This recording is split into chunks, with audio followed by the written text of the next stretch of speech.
Welcome to another edition of Ook Builders Workshop. I'm Doug Long. I'm the host for today's program. The Ook Builders Workshop is produced in cooperation with the Ukulele Guild of Hawaii. Today we have a luthier guest from the Big Island, Bob Gleason. Hi, Doug. Pegasus guitars and ukuleles. Yeah. All right, Bob's going to be doing demonstrations for us today on Inlay. Yeah, inlaying a Rosette and doing ukulele and a little bit about the tools and if we get to it, something about tapering fingerboards. Wonderful. So we'll just jump right into it. Well, okay. Actually, before we do that, let's get a little bit of background about you. Okay. You've been building ukulele and guitar for? Well, I've been building instruments since 1971. Mm-hmm. And it started with dulcimers and mandolins, went to guitars, and then when I moved to, and harps, and then I moved to Hawaii in 1982, I think, and ukuleles were kind of a natural. Where were you living before you moved to Hawaii then? Washington State, near Seattle. Oh, okay. Near Seattle. So I actually started building in California when I was in college in 1971. There was a little folk store, Capratoris, it was called. It was on my way to the university, and I'd stop in there once in a while because they had interesting instruments, and I had just started learning how to play guitar a little bit. And one day I saw this dulcimer kit, and they had, I don't know why, but I got that, I made it, and a friend bought it, and that was kind of the beginning of the end. Yeah.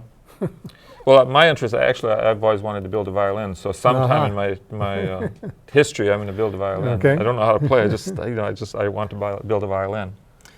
So, the dulcimer is what caught your interest and got you started kind of as a hobby? Yeah, just because it was a kit, and I'd always messed around a little bit with wood and had fun with that, and there it was, a kit, you know, I could start with. There were no, in those days, there weren't any classes. Yeah. There was, and what we have today, that just didn't exist.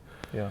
So kits, and there weren't even many kits, and that just caught my attention, and that taught me the basics, and I still recommend today people start with a kit. Yeah. It's a great way to start building an instrument.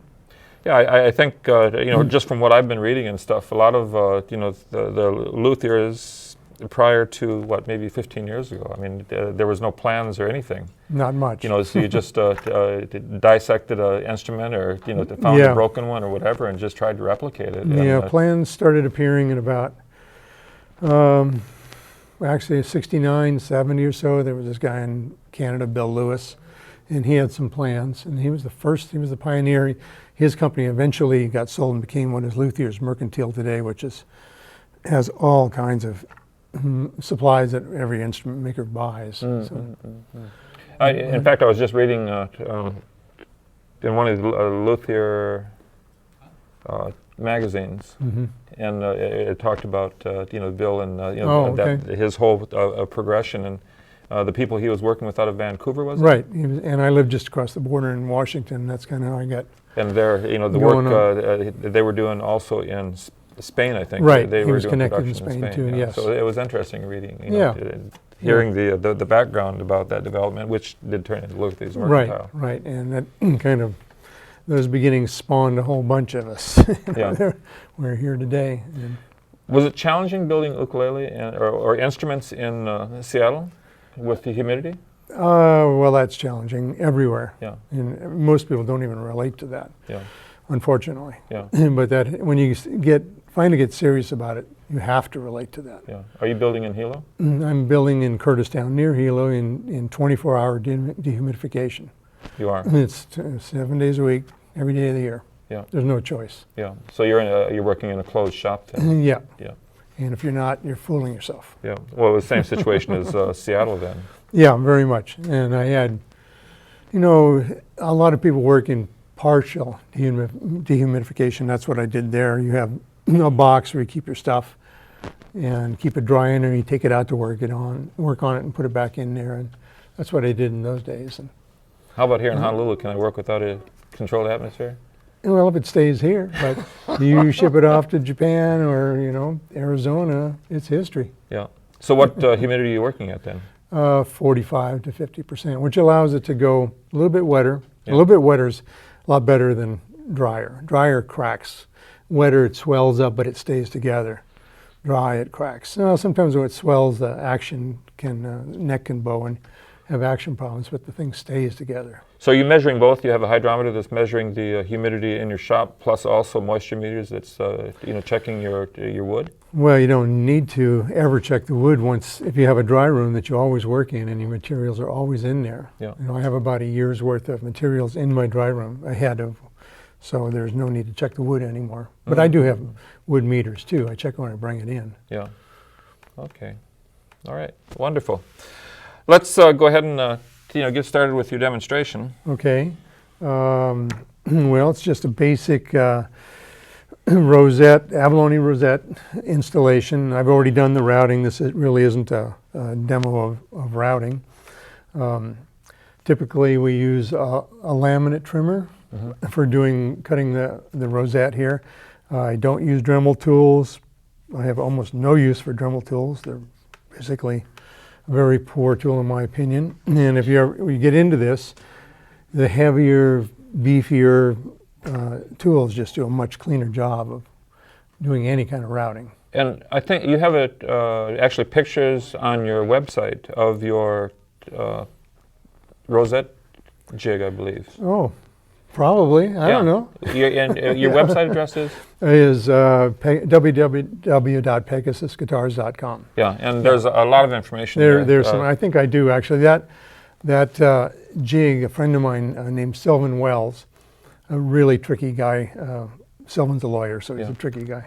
But he came up with this jig that goes on a Porter cable or really any kind of laminate trimmer, and it's just excellent. You can move the diameter in thousandths of an inch, and it's dead on. And it's, mine is much more simple. It's a piece of plexiglass. Yep. Well, I did that for a long time. You look, and as close as I would put these magnifiers on, I look at my base and try to move it the smallest amount I could move it.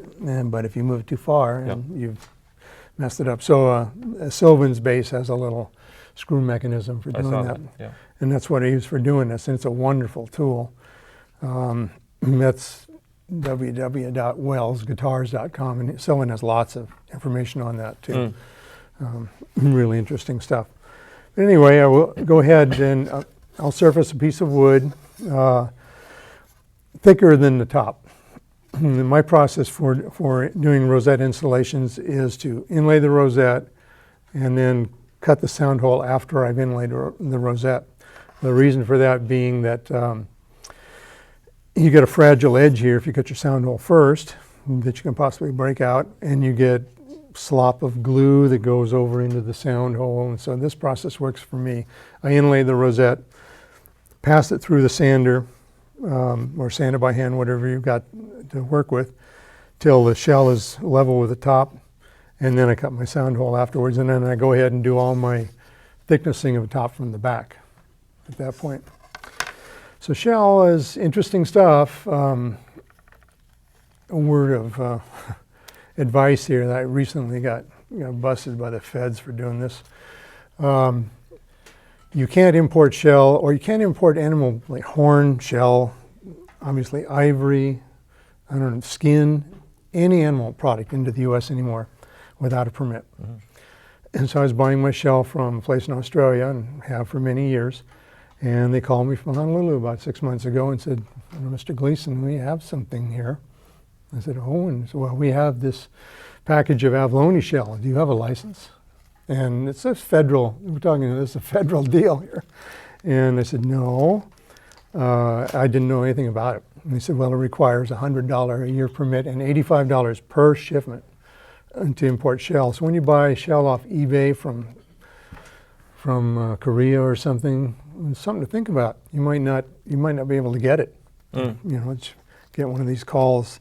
They're pretty nice. They didn't call and say you're going to be fined or anything. They were very nice about it. But there's that potential. They could actually. Is it for export also?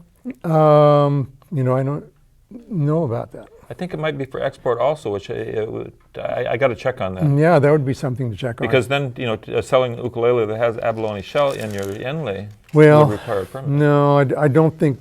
I think that's only for CITES, what's called CITES treaty things that are endangered, like ivory, turtle shell, Brazilian rosewood, things that are illegal like that, because there's lots of instruments exported, and I myself send instruments around the world with shell without any problem. I think it's the import, but Yeah. worth checking out. But anyway, for anyone who is thinking about buying cheaper shell from a foreign source, that's something to consider. And there are plenty of U.S. sources for it. So for rosettes, you can get many different widths, pretty much all the same thickness. It's 50 thousandths thick. That's a common thickness. Because it has to be thin enough that it doesn't go all the way through the top of a uke. It goes about half to 2/3 of the way through. But you can get many different widths. I don't think this is thin. This is the most commonly used on ukes, and this is 63 thousandths wide. And some people use a little bit wider, and sometimes I hand cut wider pieces, but this is common stuff. And solid shell, there are different kinds of shell. This is solid shell, this is power shell from New Zealand. A lot of people use ablam, which is a laminated up material with epoxy and very, very, like 8 to 10 thousandths thick layers of shell. And they laminate it up into the same thickness, 50 thousandths. It's a product that's in use today too, but I still work with solid shell. I like solid shell. So, to start a project like this, I will take my typically 1-inch pieces, lengths of shell. Does this show up on the film or not? 1 inch or so lengths. That's the way this stuff comes, and I will square the ends, and I will use my magnification because I just can't see this stuff with my eyes. Actually, I do this on a little stationary belt sander in my shop, but you can do it. This is a stick with some 120 grit glued on it. I'll take a bunch of pieces that I'm going to use, and I'll begin by just squaring the edges. And square is kind of a weird term here because you're dealing with an arced piece of shell, and I can't even explain what I mean by square, but it's square to the inside radius. And in radius, you can buy shell that fits pretty much ukes, which is about a 3-inch radius. That's what this is. You can also buy shell. This is shell that I use for my guitars. It's about a 5-inch radius in the shell, and you can buy all this different stuff. It really doesn't matter what you buy. In fact, we used to, when I first started inlaying shell, we did all inlay with straight pieces. And the rule of thumb, the guy I originally learned from, it says the only mistake you can break is not break the shell enough. If you have, before I had this 3-inch radius shell, before I could get that, I used to use a wider radius, and it wouldn't fit in this groove, so I would just break it into little pieces, about, pretty small pieces, 1/4 inch or less. And you can fit it. I'll show you in a minute how this works. But once you break these pieces, they go right in there, and you can never see the breaks. Commonly, when you do this kind of inlay, you will have some kind of purfling material, they call it, around the inside and the outside of the shell. And this is just a really thin, dyed black maple is what this happens to be. There's all different kinds of material, but you can have fancy stuff. You can have black, white, black lines. You can have purple lines, whatever you want, whatever you work with. I'll take a couple of pieces of purfling like this, and not to be too technical, but you can use real simple math here. Pi 3.14 times the diameter that you want it to be in gives you the length of either the amount of strips of shell you need or the length of the purfling here. Or you can just cut the ring and inlay this in here, set it in here. I will put a couple of, I did this at home, obviously, so it wouldn't have to, because I buy this in long strips. I'll put it in here. When I routed this rosette here, I had these pieces here of purfling with me, and I had the shell, and made sure it fit. One thing to be really careful of is that when it fits in one place, it doesn't necessarily fit all the way around a ring, because no matter how good your router setup is, it never swings in a circle. It's always oblong.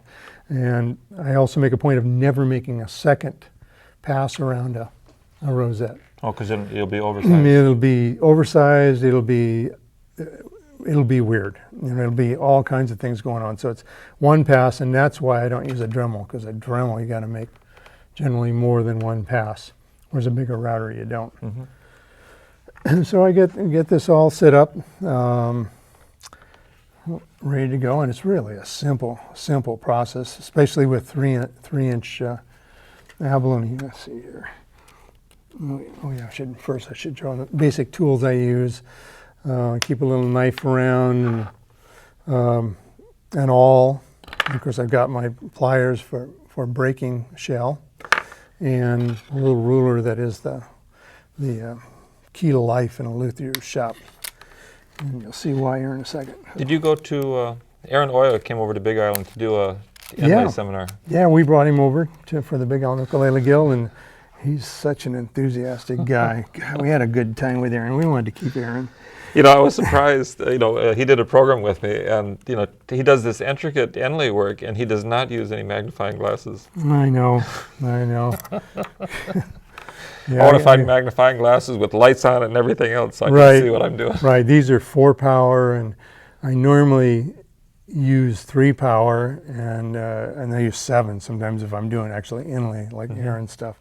So I've just put a piece of shell in here and pressed it down tight.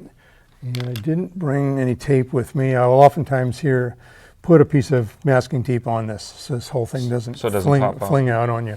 Well, if your ends are square, you pretty much just start piecing this thing together. And I find out you really don't have to use a miter or anything. It kind of squaring them by eye, because the width of the material working with is so small that you just have to get it close, and it looks like it's tight. Right, just have to get it close. And if you get a piece like this, shell comes in a wide variety of stuff, and you'll get quite a few pieces of just shell with not much color. And some of this shell has a lot of nice blues and greens in it. This piece is pretty much all the same color. If I inlay that in there with a bunch of colorful shell, I'll have this big strip there that is, obviously just sort of devoid of color. So I'll break those longer strips into smaller strips and inlay them at different places.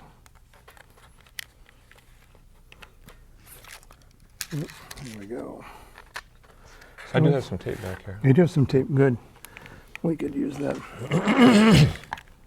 It takes about, it takes a while to do longer to do the routing than it does to do the inlay. Inlay is pretty simple stuff. Oh, and I've not started at the center of the instrument up here, because under the fretboard here, you're wasting shell, and it's not going to be seen. So I will measure the distance, so I kind of know by eye the distance that my fretboard covers, and I do my joinery up there, and I don't bother to complete that, unless I have some instrument where it's supposed to show all the way around. And the shell is relatively expensive. And you sell inlay kits also? I do. And your inlay kits are for a single? A single rosette and a couple of different sizes.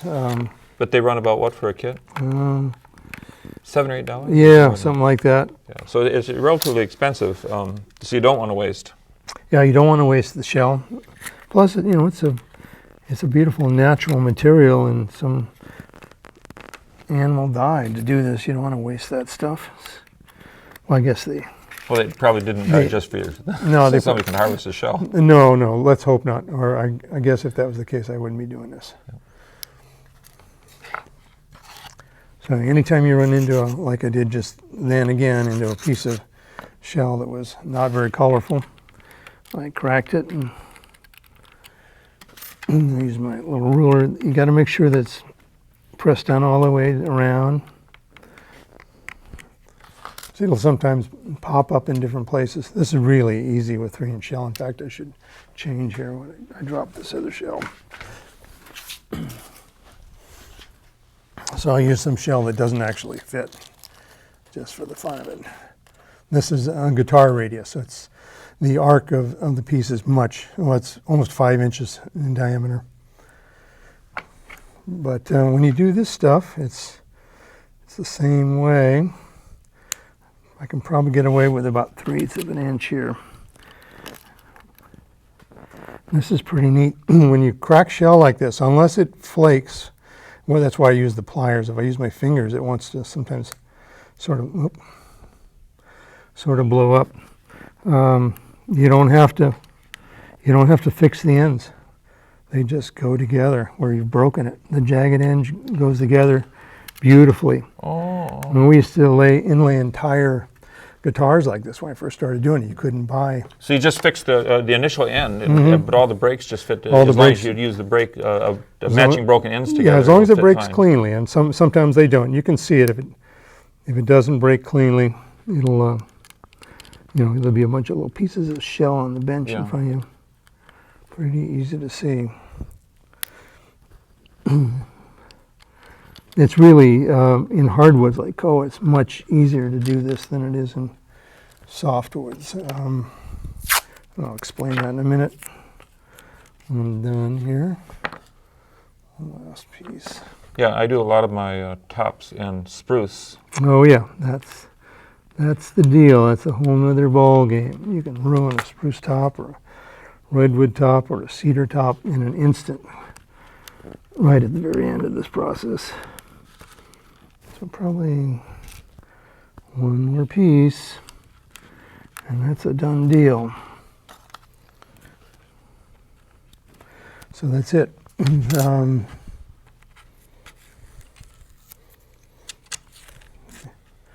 So now, with a hardwood top, mahogany or koa, mango. Maybe we can we just dump that off? Sure. Yeah, go ahead and dump that off. Okay. And we can get a closer shot on this camera. As I was saying, with a hardwood top, the next step, and we're not going to do that because we don't have the glue here, but is simply to take water-thin super glue and go around. I usually do, if you could see this better, you'd see that the wood purfling sticks up a little bit higher in the shell. Usually I'll go around and do a bead inside that wood purfling first. And I don't use accelerator because it causes the super glue to foam up sometimes if you don't control it well. I'll just go away and let that dry and take a few minutes. And then I'll go around and do another bead on the inside and the outside. And this little puka here in the middle, I'll fill with 5-minute epoxy. And when that's all dry, I have a sander that I can pass this through. And I'll pass it through. Oh yeah, an important thing here. When I cut this channel to inlay the shell, it's critical that channel be just so that the shell is just slightly deeper than the surface of the wood. Because this thin shell, the way they cut shell, it's usually really colorful on one side, has one good side and one just kind of blah side. And as soon as you start going down through that color, you've lost it. You've lost the look. So the shell is inlaid just deeper than the surface of the wood, and you sand down to that and stop. Right. So that's it. That's interesting to know because I do the other way. Yeah, because you can lose, and sometimes it's just paper thin, the color, and it changes from that. It's still shell, still shiny, but it's not like that. It doesn't have the greens and blues. So I will sand that just flush, and then I'll go back and I'll cut my rosette out. But back to the Let me ask you one more. You said that you filled the center part with 5-minute epoxy. Yes. And what is the purpose of that? Oh, just to unify that. I don't want a void underneath the fingerboard. Okay. It should be solid. Like I said, in hardwoods, the super glue doesn't go into the end grain of the wood. I have put one coat of lacquer on this, or whatever finish you're going to use, something compatible with the finish you're going to use. In my case, it's lacquer. I sprayed a coat of lacquer on here so that if there's any splashing of glue and stuff, it helps it not to be absorbed. But if this was spruce or cedar or redwood, fur, other things. The super glue cannot be stopped from going into the end grain unless you seal that end grain first before you put the rosette in. You use shellac as a good material. Lacquer kind of works, but if you don't seal the end grain, you'll get, not always, but about 75% of the time, you'll get stains that run, the super glue will run in just a little bit. And when you get it all done and get that finish on it, you'll see a discoloration around that rosette. So no problem with koa, but with spruce, you got to be careful. We used to, and if I have a piece of spruce that I really care about, something that's just critical, I don't use super glue at all. I do it the old style, which is to inlay the entire rosette and then pull it out, put it on the table in a string, piece by piece, in order, and I put it back in with epoxy, which you don't have that problem with. But have you used redwood very much? I use it a lot. It's one of my favorite woods. For tone wood for the top. For the tops. Yeah, especially guitars, but some. Because I have some, I work in construction. I have some, when we were doing demos of old houses, we got some old, redwood 2x6s and stuff like that. And I've saved it in, hopes that I could use it, in my instruments sometime. But it's older growth, so it's tight. Yeah, there's some killer redwood out there. It's beautiful stuff. It's a little fragile. It's a little. Spruce is a lot tougher. Yeah.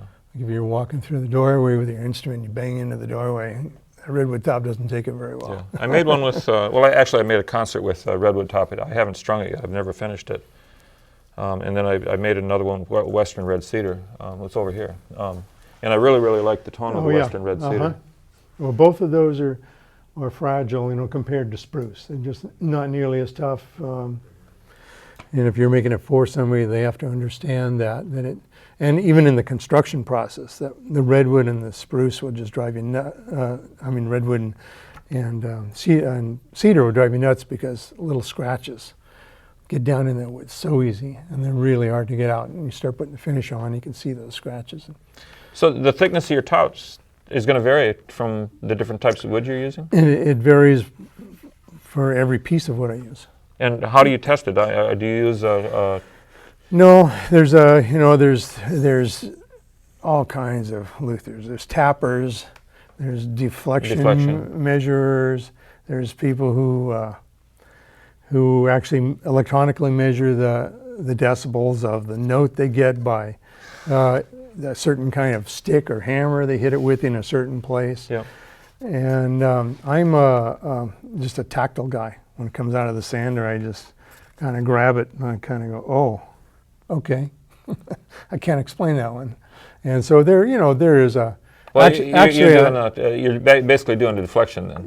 Yeah, but not very scientific, except that for certain woods like koa, I work in metric. When it comes out of the sander, I don't even bother to check it until it's 2 millimeters or so. And after that, I start paying attention in it. And they're usually within a range of 1.7 to 1.9 millimeters. That's kind of the range. They don't usually get thinner than 1.7. So, but redwood would be over 2 millimeters, slightly over 2 millimeters. But again, each piece of redwood or whatever would be an individual piece. Yeah, and then there's luthiers who like real floppy wood, and luthiers who like stiff wood. It's an elusive craft, no doubt about it. Do you see very many ukuleles or your instruments in years after they're built or in use? Unfortunately, I don't get to see too many. My favorite ones are the ones that are just beat to death. Those are the ones I like to see. I hate seeing an instrument that they open the case and it's just looks great. I want to see him just.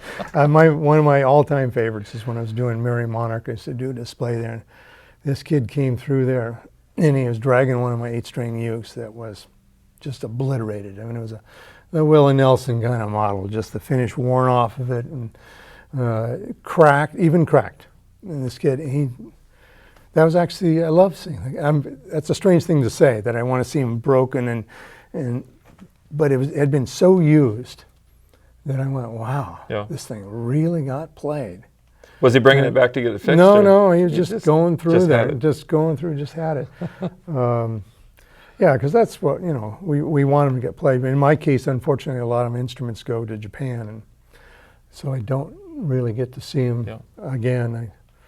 I still hear from customers and people I made them for them, and they like them, and that's nice. But Well, my background is home building and a lot of remodeling, and I really value my days working remodeling because that's where where you learn the most from is looking at failures. So people that are only building new houses all the time, they never know what's going to happen to their house in the future. Right. But working in remodeling, it gives you real insight of what precautions to take and where are typical failures, and you can maybe avoid some of that stuff. So I would think the same thing with that ukulele. To see, have the opportunity to see some of your ooks, years down the road, that you could see, to have an opportunity to see what your instrument is going to do over time. Well, I did since I've been in Hawaii, more than 20 years worth of repairs, and I repaired thousands of ukes. Same thing. So it's the same thing. Yeah, and that's where I learned a lot of what I learned from. And I have a different approach than a lot of builders probably. There's, you can build strictly for the utmost sound, which I of course take into account, but I also build for life. Longevity. And unfortunately those things are a little bit mutually exclusive. You can't have both. So I do want I don't really build for many people that say, I want to sound great, I don't care if it doesn't last very long. That doesn't happen. So there's a little bit, maybe a little bit detracted from the sound. Not much, I hope. But there's those factors in there. And looking at older instruments and where they were put together, and the way they did, and from the repair situation, I get to see exactly why they didn't last or what didn't last. Right. So take that into account. Yeah, cool. So that's pretty, I left anything out of that, and I don't think I did. I had my little notes I scribbled in the hotel room last night. Well, I didn't scribble much. I was pretty tired. All right, you brought some other things here. Yeah, some other little things. Let's see there. Oh yeah, here's something I forgot to show at the very beginning here. When you're laying out your router, getting your router set up to do this, you'll very seldom have a router bit that cuts the exact size channel that you want. You'll have to make one cut and then adjust it a little bit and make another cut for whatever kind of material you've got. And it's a really good idea not to test on your top. Just take a piece of scrap wood and run your router in there and see what kind of a size of cut you're getting. And then I can check my shell, and I can check the depth of my shell as well as the width of the purfling and shell. And then here's something that a lot of people do. I don't know why I don't do this. This is a really good idea. I waste hours because I don't do this. A lot of people will make themselves a master template. Well, I know I don't do this because I never seldom make anything the same. But a lot of people will, if they're making tenor ukes or concert ukes or whatever, and going to be using the same kind of rosette, they'll make a master template for quickly setting up their router, which is simply this hole here was the center of the rosette. And once they've successfully made a rosette, they can make a cut, just a test cut. Then you can take your router, and you're going to do a tenor rosette. You put it in here, move your bit out to where it fits in the slot. You've got the slot for a tenor rosette. It's a pretty good process. I haven't even been looking. This probably doesn't show up worth a darn on the view. Well, they could get it maybe from here. Maybe not. Maybe not. Okay. All right. That's okay. No, I think the explanation is good. Good. That part gets edited, right? I just brought this along the last minute. I grabbed it. This was I sometimes make rosettes out of wood. This is a piece of curly mango, and this was a guitar rosette. I took a router and just routed out the wood. You take your piece, the thickness that you want to use, and put it on a piece of wood with contact cement. Let it dry, and then you can route out your ring. I used a 3/32 router bit, so it left a rosette that was, how wide would that be? About, 3/8, ½ inch wide. I made a cut on the inside, cut on the outside, and then you can pop it off with I use my little ruler, wherever it is. Yeah, it comes off pretty easy. You can just work your way around it. Contact cement's real nice for doing that.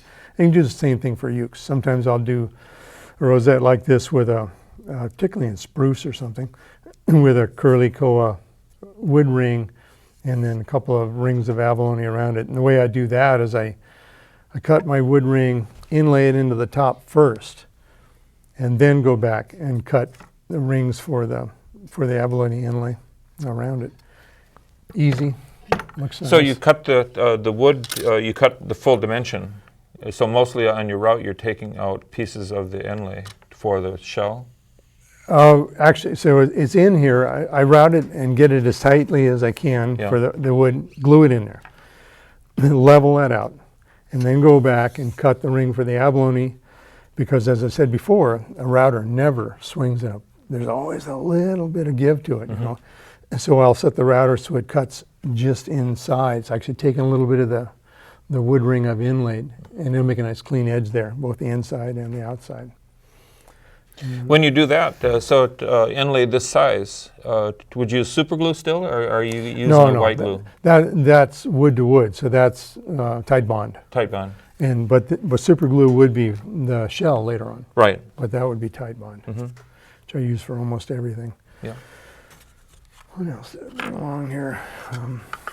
This little simple. I actually wrote this up once in the UGH thing. Nobody ever paid attention to it, I don't think.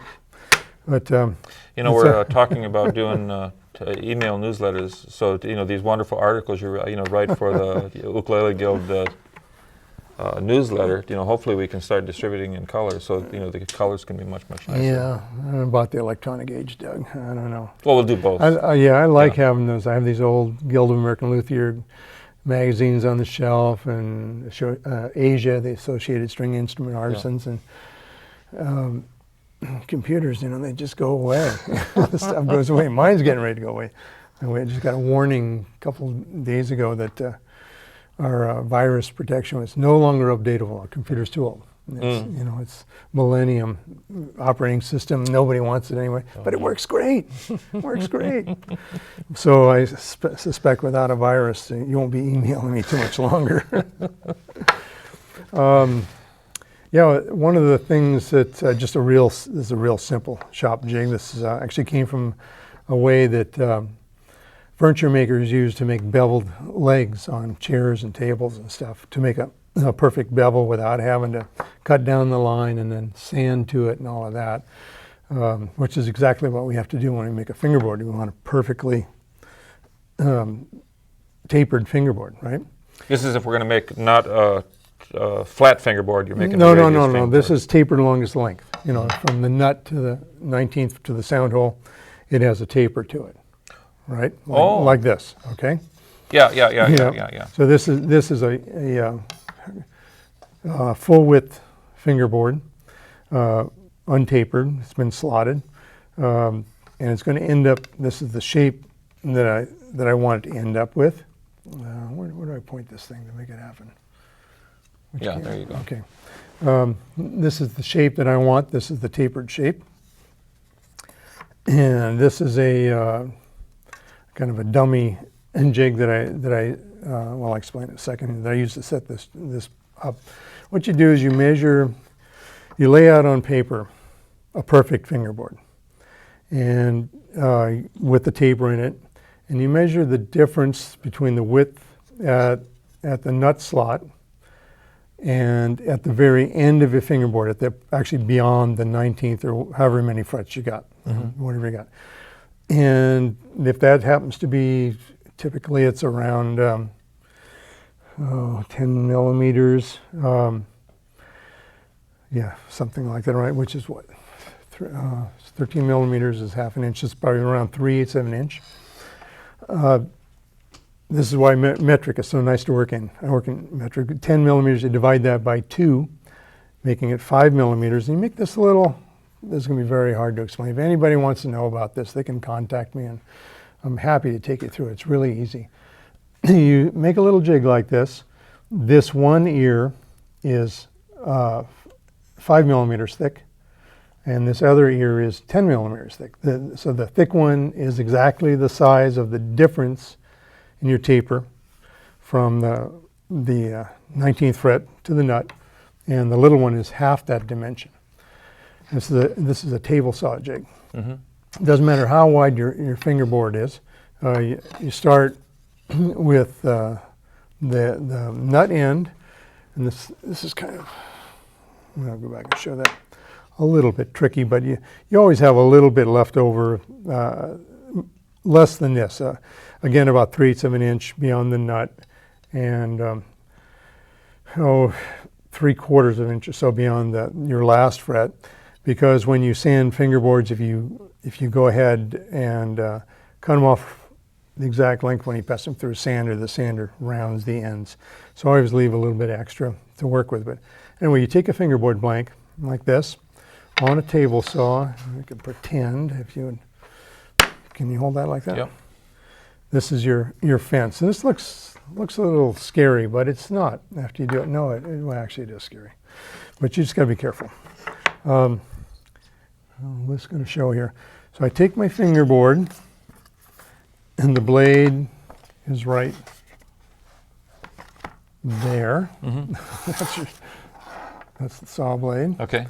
And I take my jig and put the fingerboard on it there. Run it all the way through past the saw blade. And I know I don't use my fingers to do that anymore. I made a little thing that holds this down. I do reach over the blade, but run it all the way through. And then you take it, bring it back, turn your tapering jig there over, turn your fingerboard over. Same thing against the fence. Oops. Don't drop it on the floor. Don't tear the microphone off on the chair. I kind of like this. I don't do mine this way. Boy, there's no math, there's no sanding. It's perfect. Every time it's perfect. So then it's the same thing. It's run through there, and when it's done, you've got, it comes out to this taper. Absolutely perfect every single time. It takes a little messing around to get it working. And I make different ones for different ones. But once I get the exact size that I want, then I kind of make a nicer one. I took a piece of whatever this is. Somebody gave me some nice hardwood, and took a piece of hardwood, and I passed through my sander, and I got an exactly 5 millimeter thick piece and an exactly 10 millimeter exactly 10. Instead of just whacking off on the bandsaw. Yeah, mine starts with the old center finding ruler. Right. I did hundreds of them like that. Yeah. And they come out pretty close. Yeah. But this is, It's perfect. It is perfect every time, really. And I like those little things, time-saving things. So there's that part of the process. Do you do mostly flat fingerboards? I don't do any flat fingerboards. Haven't for years.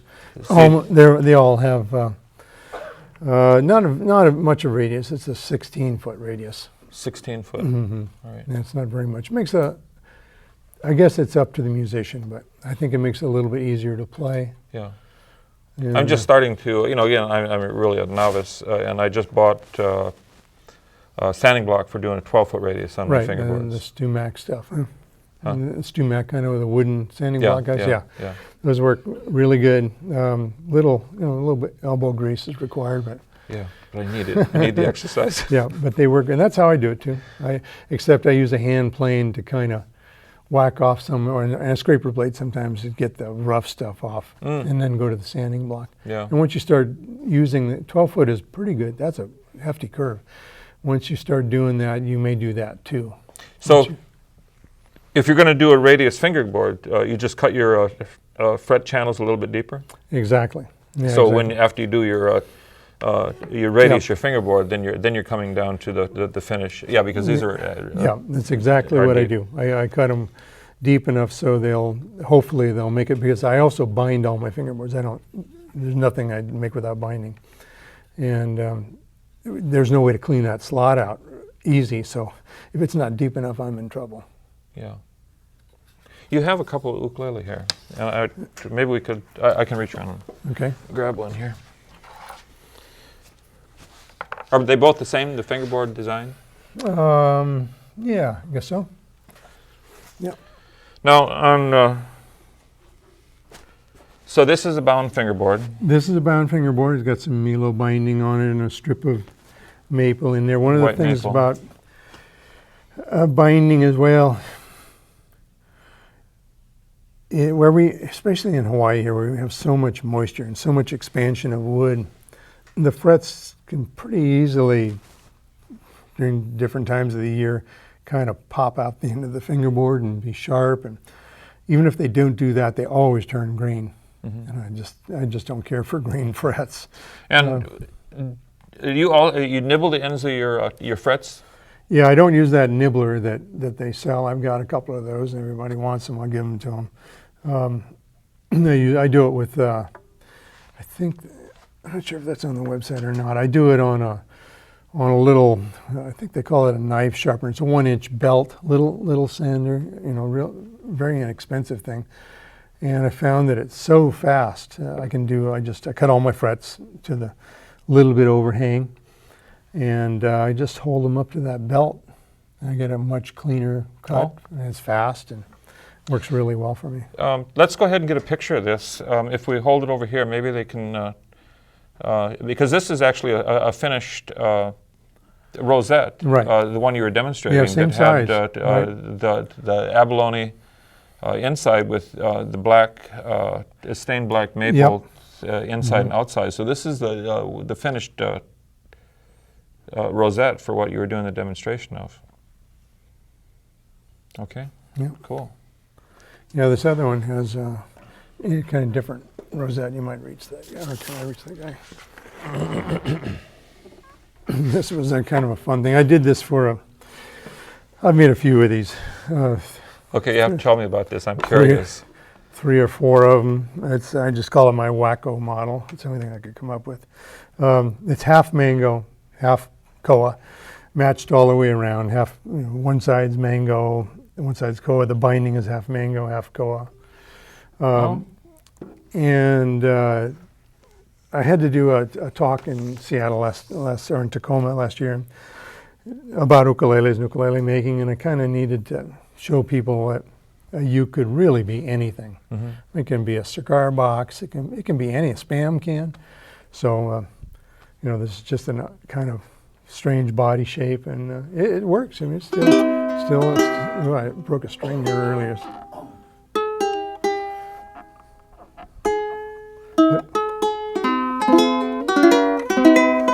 Still, that's going to take a while to come up to tension, but Yeah. yeah, it's so just a uke is people frequently who are just starting out, they'll ask me what makes a uke, or why is a concert uke or tenor uke, or what's the difference? Is it the size of the box? Well, it isn't. It's the length of the scale, right? You can have a tenor uke with a sound box that big, and it's still a tenor uke if it has roughly a 17-inch scale on it. Mm-hmm. So tell me about this oval sound hole. Yeah, this is fun to do. Comes off the computer. You search around for ovals on the net. And the way I do this, I got an oval that I liked, and I made a jig for my router that would cut the oval.